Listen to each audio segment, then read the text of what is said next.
नमस्कार दोस्तों, कैसे हैं आप सभी। आशा करता हूं कि आप स्वस्थ होंगे, सुखी होंगे और प्रसन्न होंगे। श्रीमद् भागवत गीता में आपका स्वागत है। हम यहाँ पे जीवन की जो चुनौतियाँ हैं, जीवन को कैसे जीना है और हमारा क्या उद्देश्य होना चाहिए, हमारे होने का क्या बोध होना चाहिए और क्या हम अपनी स्थिति को समझते हैं, क्या हम अपने आप को जानते हैं और अगर जान नहीं पा रहे हैं तो क्या हम उसके लिए कोई कर्तव्य कर रहे हैं, क्या हमारी कोई अपनी उत्कंठा है जानने की, क्या हमें समझना चाहिए कि ये जीवन चक्र है, ये जो सृष्टि है किस प्रकार से चलती है। और अगर चीज़ें परिवर्तन है तो हम भी अपने विचारों को नए होने पर प्रयास करें, नए होने का प्रयास डालें, क्योंकि हम सारी चीज़ों को पुरानी मान्यताओं के अनुसार ही लेकर चलते रहते हैं, जो कि हमारे अपने ही होने का जो है गौरव हासिल नहीं करवाती। तो बेहतरी है कि हमें अभी जीते हुए, अभी वर्तमान में रहते हुए, अपने अतीत, अपने प्राचीन को छोड़कर हम वर्तमान में रहते हुए उसको जिए, उसको महसूस करें, उसी में हों। तभी जो है हम चीज़ों को व्यक्त कर सकते हैं, जी सकते हैं, महसूस कर सकते हैं। अन्यथा हम अतीत और भविष्य के चक्कर में वर्तमान खो रहे होते हैं। तो इसी प्रकार से जब जीवन में बहुत सारे प्रश्न उठते हैं, समस्याएं आती हैं, तो लोग उसका उत्तर ढूंढने के लिए बड़े सारे प्रयोजन करते हैं, मदद मांगते हैं, हेल्प लेते हैं। और इस संसार में बहुत ऐसे व्यक्ति हैं जो लोगों को गलत रास्ता भी दिखाते हैं, गलत उन्हें पता भी नहीं होता तो कुछ ऐसा बता देते हैं जिसकी वजह से उनका नुकसान भी होता है। तो एक सद्गुरु का होना, एक भगवान का होना, एक योगी का होना, ज्ञानी का होना अति आवश्यक है, जो इस समाज को सही दिशा में ले जाए। अर्थात वो उसका किया हुआ कार्य, उसकी कही हुई बातें उस परम ब्रह्म के ही वचन होते हैं। तो वो जाहिर सी बात है कि आपको सत्य का रास्ता दिखाएंगी। उसमें ना तो पाखंड होता है, ना कोई ईर्ष्या, न छल, न द्वेष। तो वो बिल्कुल साफ और सुथरा होता है। तो अर्जुन के भी जीवन में इस प्रकार के प्रश्न उठे, उसके भी मन में कई सारी चीज़ों को जानने की इच्छा हुई। तो श्री कृष्ण ने उसे जो है वो बातें बताई, समझाई, और ये सब जानने के बाद अर्जुन जो है वो युद्ध के लिए तैयार हो गया। उसी प्रकार आपका भी जीवन है, हमेशा जो है चुनौतियों से भरा है और आपको युद्ध के लिए तैयार रहना ही होगा। और उसके लिए आवश्यक है कि आप सारी रणनीतियाँ जानें, सारे चीज़ें जानें। तब जब आप युद्ध करेंगे तो आपका युद्ध में पूरी संपूर्णता होगी, आपका जो है पूरा आप पूरे होंगे। अन्यथा आप अपूर्णता में किए हुए कार्य निष्फल होते हैं, वो फलित नहीं होते, उनमें सही परिणाम नहीं आता। तो आवश्यक है कि हम इस बात को समझें और जानें। तो आइए देखते हैं। तद बुद्धि तद बुद्धे स्तदात्मान स्तद निष्ठा स्तत्परायणा गच्छन्त्व पुनरावृत्तिम ज्ञान निर्धूत कल्मषा। जब उस परम तत्व परमात्मा के अनुरूप बुद्धि हो, तत्व के अनुरूप प्रवाहित मन हो, परम तत्व परमात्मा में एक ही भाव से उसकी रहनी हो और उसी के परायण हो, इसी का नाम ज्ञान है। तो हम ज्ञान को परिभाषित कर रहे हैं, ज्ञान को जानने का प्रयास कर रहे हैं कि ज्ञान है क्या। ज्ञान ये नहीं कि आपने याद कर लिया कि भारत की जो राजधानी है वो नई दिल्ली है, ये इन्फॉर्मेशन हुआ। लेकिन ज्ञान क्या है कि जब उस परम तत्व परमात्मा के अनुरूप बुद्धि हो, अर्थात जो परम तत्व परमात्मा है उसकी कैसी बुद्धि होगी, वो सांसारिक बंधन में नहीं है, उसकी जो स्थिति है वो आत्मस्वरूप है, वो किसी मोह में नहीं बंधता, किसी आसक्त में नहीं है, किसी से कोई लिप्तता नहीं है, मोह नहीं है। तो वैसी आपकी बुद्धि हो, तत्व के अनुरूप प्रवाहित मन हो, जो तत्व अर्थात जो परम तत्व है, जो ईश्वर है, जो आनंद है, उसके अनुसार आपका जो है प्रवाहित मन हो। मन जो है आपका इस संसारिक बंधन में न बंधा हो, मोह में न फंसा हुआ हो, आसक्त में न लगा हुआ हो, विकारों में से न भरा हुआ हो। परम तत्व परमात्मा में एक ही भाव से उसकी रहनी हो, उस परम तत्व परमात्मा को वही एक है, उसी को जानना है, उसी का सब कुछ अंश है और उसी के परायण हो, उसी का नाम ज्ञान है। उसी के लिए जो है आप उसी के प्रति समर्पित हो, उसी के लिए हो। तो ये जो है होती है ज्ञान का, आप इसे कह सकते हैं कि ये है ज्ञान। तो ज्ञान कोई बकवास या बहस नहीं है। अगर आप सोचते हैं कि आप बहस कर रहे हैं चीज़ों को लेके, आपके अंदर ज़्यादा समझदारी है, ज़्यादा कह लीजिए इन्फॉर्मेशन है, तो ये कोई ज्ञान नहीं होता। इस ज्ञान द्वारा पाप रहित हुआ पुरुष पुनरागमन रहित परम गति को प्राप्त होता है। तो जो ज्ञान को प्राप्त होता है, इसका मतलब है कि वो पाप से रहित हुआ, वो जो व्यक्ति है वो परम गति को प्राप्त हुआ। अर्थात अब वो जो है इस संसार में भटकेगा नहीं, वो जो है सांसारिक बंधन में बंधेगा नहीं, लोक कल्याण में जीने के लिए जो कर्म करेगा उसमें किसी भी प्रकार का अड़चन नहीं आएगा। तो परम गति को प्राप्त पूर्ण जानकारी से युक्त पुरुष ही पंडित कहलाता है। तो पंडित कौन होते हैं, ये हमने पिछले एपिसोड में ही देखा है। तो जो परम गति को प्राप्त होते हैं और पूर्ण जानकारी से युक्त होते हैं, उन्हीं हम व्यक्तियों को पंडित कहते हैं। यहाँ पे कई जगह पे इस किताब में पुरुष का जो है जिक्र हुआ, तो मुझे लगता है कि जो पुरुष सीख सकता है वो स्त्री भी सीख सकती है। तो यहाँ पे पुरुष के बदले एक व्यक्ति का होना ज़्यादा ठीक रहेगा, क्योंकि ये चीज़ स्त्री और पुरुष दोनों के लिए है, तो दोनों को जो है संबोधित करना चाहिए।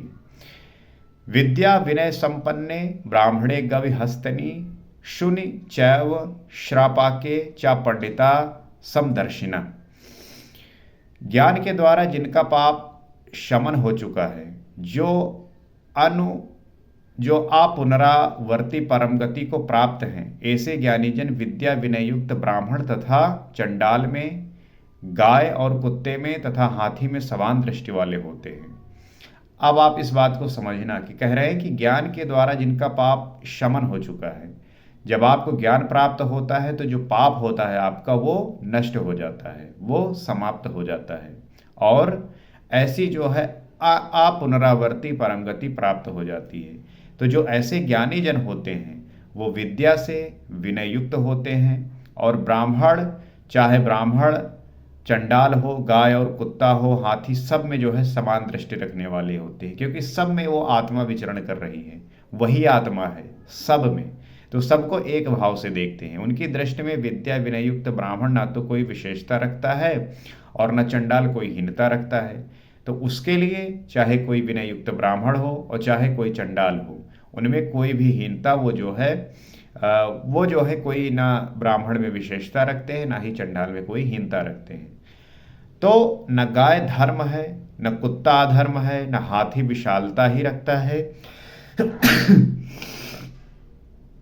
ऐसे पंडित ज्ञाताजन समदर्शी और समवर्ती होते हैं। उनकी दृष्टि चमड़ी पर नहीं बल्कि आत्मा पर पड़ती है। तो इसी बात को मैं कहता हूँ कि गाय न तो कोई धर्म का प्रतीक है। आप देखेंगे आजकल के जो हिंदू लोग हैं वो कहेंगे कि भैया गाय जो है हमारी माता है।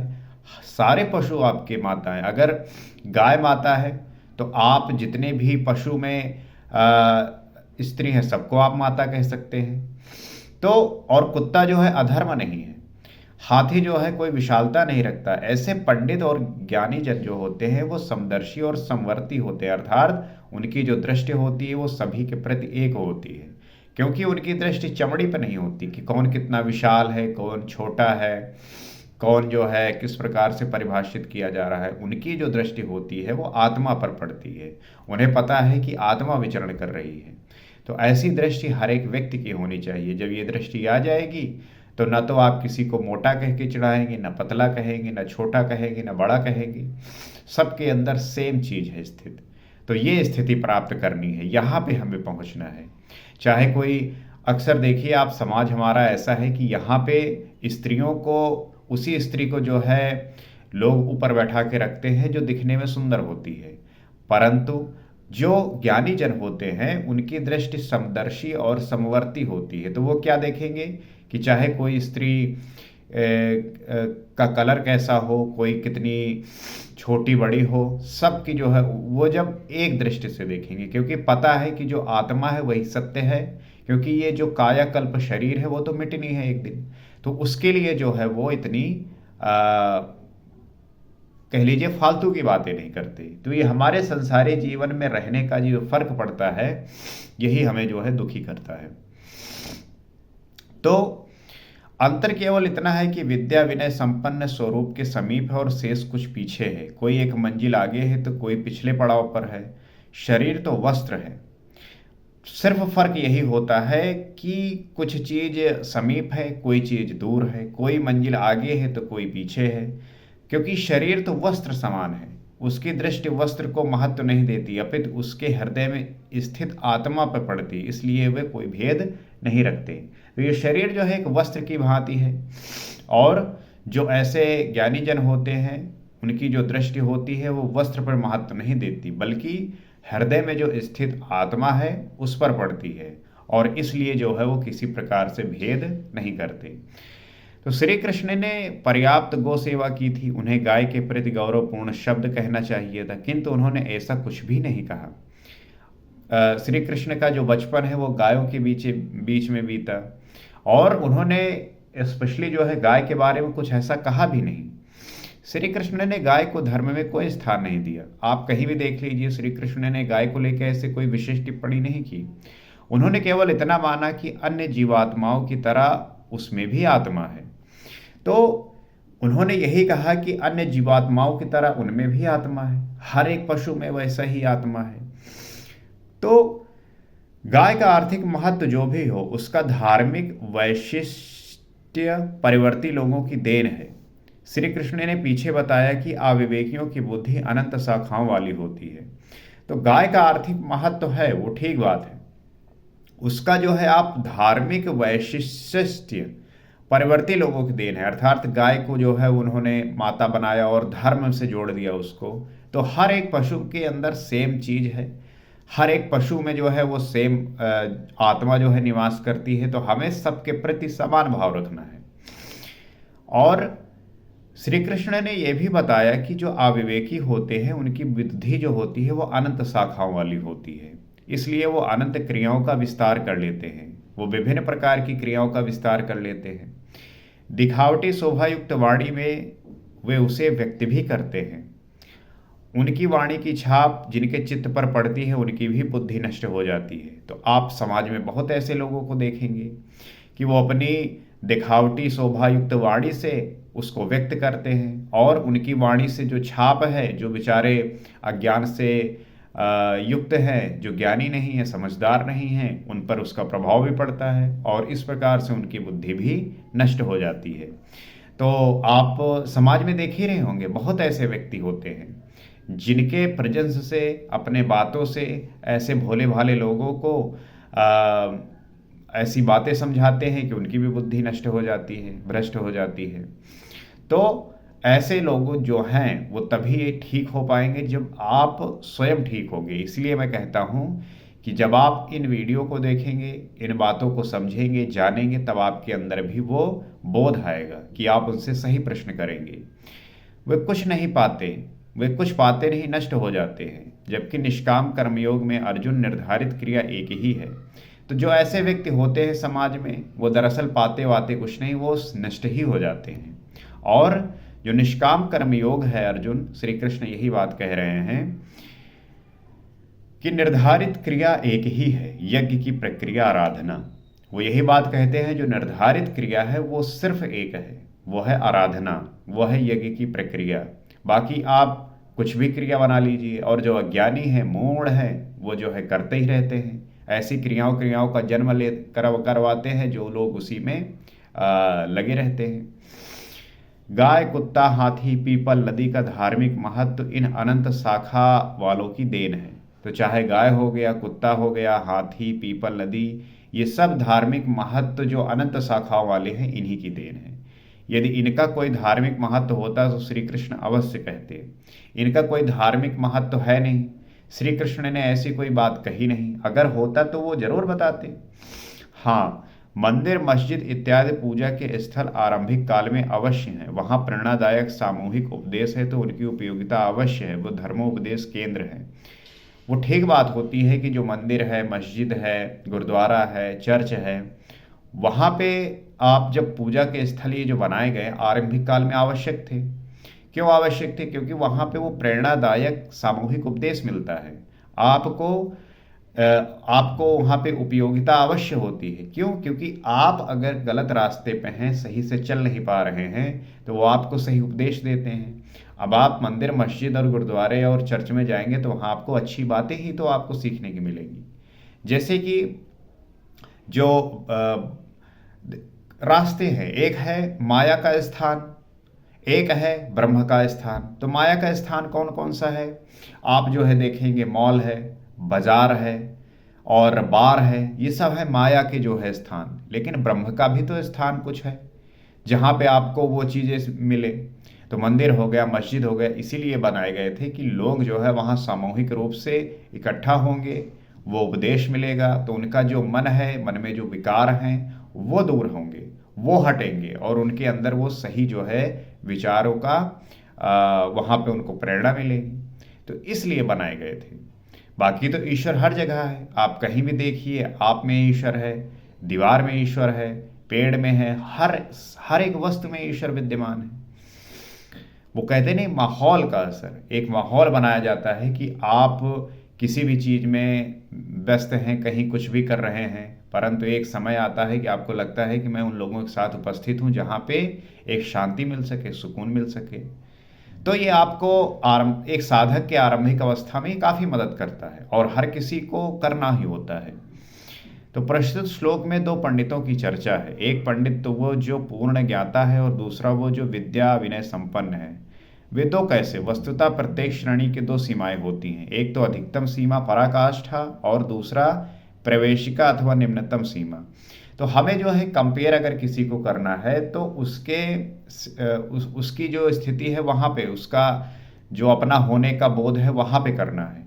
क्योंकि एक स्थिति है जो अधिकतम सीमा पराकाष्ठा की है और एक होती है निम्नतम स्तर की, निम्नतम सीमा की। तो अगर आपको अधिकतम प्राप्त है, अगर आप पराकाष्ठा के स्तर पे हैं, तो इसका मतलब है कि आपने भी निम्न से प्रारंभ किया होगा। कोई एक ही दिन में वो अधिकतम नहीं प्राप्त कर लेता। तो उदाहरण के लिए भक्ति की निम्नतम सीमा वह है जहाँ से भक्ति आरंभ की जाती है, विवेक, वैराग्य और लगन के साथ जब आराधना करते हैं, और अधिकतम सीमा वह है जहाँ भक्ति अपना परिणाम देने की स्थिति में होती है।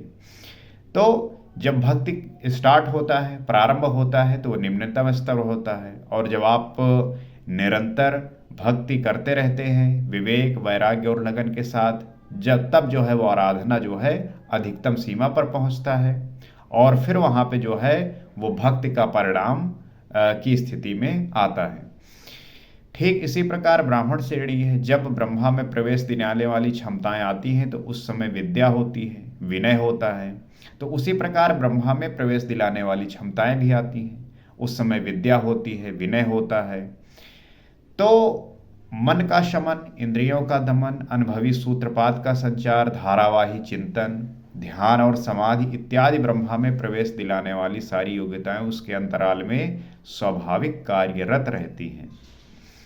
तो जब ईश्वर की प्राप्ति की स्थिति में आप तभी आ पाएंगे जब आपके मन का शमन हो जाएगा, इंद्रियों का दमन हो जाएगा, अनुभवी सूत्रपात का संचार होगा, धारावाही आप चिंतन कर पाएंगे। अगर आपको हम बोल दें कि भैया आओ हमारे साथ बैठो, आधा घंटा चिंतन करना है, आप भाग जाओगे। आपको लगता है ना कि चीज़ें बहुत आसान हैं, आसान नहीं है। आप भी प्राप्त कर सकते हैं, परंतु ये एक निरंतर साधना का विषय होता है। आप किसी भी चीज़ को ऐसे हवा में बात करते हैं जैसे लगता है कि आप ही तो है, आप अहंकार से भरे हुए हैं। जिस दिन आप आंख बंद करके 10 मिनट बैठेंगे, उस दिन आपको अनुभव हो जाएगा कि आप जो है क्या गलती कर रहे हैं, कहाँ पे गलती हो रही है, क्या हो पा रहा है कि नहीं। तो ध्यान और समाधि जब इस स्थिति में कोई व्यक्ति पहुंचता है, तब जो है उसके अंदर वो स्वाभाविक गुण आते हैं जो ईश्वर को प्राप्त करने में मदद करते हैं। ये ब्राह्मणत्व की निम्नतम सीमा है। और ये जो ब्राह्मणत्व की सीमा है, इसे हम निम्नतम सीमा कहते हैं। और उच्चतम सीमा तब आती है जब क्रमशः उन्नत होते होते वो ब्रह्मा का दिग्दर्शन करके उसमें विलय पा जाता है। और वो ब्राह्मण की जो उच्चतम सीमा है वो तब आती है जब क्रमशः उन्नत होते होते वो जो है ब्रह्मा का दिग्दर्शन करने लगता है, उसमें विलय पाता है। तो जिसे जानना था जान लिया, वो पूर्ण ज्ञाता है। अनुपुनरावृत्ति वाला ऐसा महापुरुष उस विद्या विनय संपन्न ब्राह्मण, चंडाल, कुत्ता, हाथी और गाय सब पर समान दृष्टि वाला होता है। तो जो वो अनुपुनरावृत्ति वाला ऐसा महापुरुष होता है। वो विद्या विनय से संपन्न होता है। ब्राह्मण चाहे चंडाल हो, चाहे कुत्ता हाथी गाय, सब पर जो है समान दृष्टि रखने वाला होता है, क्योंकि उसकी दृष्टि हृदय स्थित आत्मस्वरूप पे पड़ती है। मतलब सदैव उसकी जो दृष्टि होती है वो आत्मस्वरूप पे पड़ती है, आपके हृदय में स्थित आत्मा पे पड़ती है। तो ऐसे महापुरुष को परम गति में क्या मिला और कैसे, ऐसे जो महापुरुष होते हैं, ऐसे लोगों को परम गति में क्या मिला, कैसे मिला, इस सब को हम जो है अगले एपिसोड में देखेंगे और समझेंगे। तो उस महापुरुष जब वो इस स्थिति में पहुंचता है तो क्या अनुभव करता है, किस प्रकार से वो रहता है, उसका जीवन किस प्रकार हो जाता है, तो इसको अगले एपिसोड में हम समझेंगे। और मुझे उम्मीद है कि ये बात जो है आपको समझ में आ रही होगी। अगर आप निरंतर अध्ययन खुद से करने लगेंगे तो आपको इसका परिचय, आपके अपने होने का अनुभव, ये सब होने लगेगा। और ये तभी होगा जब आप निरंतर साधना करेंगे, चिंतन करेंगे और उन सब विकारों से दूर रहेंगे जो आपके मन को दूषित करते हैं, और ऐसी संगति रखेंगे जहाँ पे आपके समान, आपकी तरह सोचने वाले व्यक्ति होंगे। क्योंकि इस समय पे मैटेरियलिज्म के ज़माने में चीज़ें इतनी अव्यवस्थित हो चुकी हैं, इतना जो है माया प्रभावी हो गया है कि चारों तरफ ऐसे ही लोग आपको मिलेंगे, और आप उनके साथ अगर रहोगे तो आप किस तरीके से अपने आप को मैनेज करते हो, ये आपके होने का विषय है। तो इसमें आवश्यक यही है कि आप उन्हें भी समझाइए जो इस चीज़ से दुखी हैं। क्योंकि अगर चलो मैं मानता हूं कि अगर हर कोई सुखी है तो फिर दिक्कत क्या है, ठीक रहने दो, परंतु कहाँ रहते हैं, कहीं ना कहीं वो परेशान ही रहते हैं, बेचैन रहते हैं, डिप्रेशन के शिकार रहते हैं। अगर उन्हें इस बात का बोध हो जाए तो उनका जीवन भी आनंद से भर जाएगा। और इसी प्रयास में आपसे मैं यही उम्मीद करता हूं कि आप इन बातों को उन तक पहुंचाएंगे, उन तक लेके जाएंगे। आप पहले तो उन्हें पढ़ने को कहिए, अध्ययन करने को कहिए, क्योंकि हमारा जो उद्देश्य है कि हम अपने समाज को उत्कृष्ट अवस्था पर ले जाए। हर एक व्यक्ति की ऐसी पोटेंशियल है कि वो व्यक्ति ईश्वर बन सकता है, ईश्वर को प्राप्त कर सकता है। तो क्यों फिर हम ऐसे तुच्छ प्राणी रहकर मर जाएं? क्योंकि जिस प्रकार से पशु रहता है, अगर हम उसी प्रकार से रहे तो हमारे बुद्धि का मतलब क्या हुआ, हमारे मनुष्य होने का मतलब क्या हुआ। तो हमें ईश्वर को प्राप्त कर सकते हैं, उनके जैसा हो सकते हैं, तो हमें उसके लिए प्रयास करना है। और मेरा उद्देश्य यही है कि आप वैसा हों, आप वैसा करें, ताकि हम प्रकृति को और ईश्वर को जान सकें और उनकी तरह जो है आनंदित हो सकें। इसी प्रयास में अगले एपिसोड में आपसे फिर मुलाकात होगी। नमस्कार।